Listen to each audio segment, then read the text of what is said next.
Ditodong Senpi, nyali karyawan minimarket tak ciut, serang balik perampok. Viral sebuah video yang memperlihatkan aksi heroik pegawai minimarket berhasil gagalkan aksi perampokan di Kabupaten Karanganyar, Jawa Tengah. Berdasarkan penelusuran tribunnews.com, video diunggah sejumlah akun Instagram seperti @faktaindo pada Sabtu 5 November 2023 lalu. Pada awal rekaman terlihat pelaku perampokan memakai jaket dan helm memasuki minimarket yang terletak di Jalan Solo, Tawamangu, Kelurahan BJ. Ia menodongkan senjata jenis airsoft gun kepada pegawai minimarket. Beberapa detik kemudian, pegawai minimarket menghampiri perampok untuk memberikan perlawanan. Aksi heroik tersebut membuat perampok terpojok dekat pintu keluar.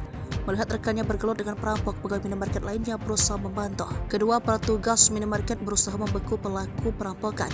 Adu fisik pun terus terjadi hingga tempat parkir. Pada akhir video tidak diketahui nasib dari pelaku dan korban. Humas Polres Karanganyar AKP Imam membenarkan telah terjadi tindak percobaan perampokan di wilayah hukumnya. Diketahui kejadian berlangsung pada Sabtu 4 November 2023 sekitar pukul 2. Imam melanjutkan, adapun identitas pelaku perampokan berinisial SIS berumur 33 tahun. Ia berKTP di Kabupaten Kaimanan, Provinsi Papua Barat. Namun kini berdomisili di Desa Kedung Ceruk, Kecamatan Mojogedang, Kabupaten Karanganyar. Sementara pegawai minimarket yang mengagalkan aksi SIS bernama Anton Mulyanto, 26 tahun.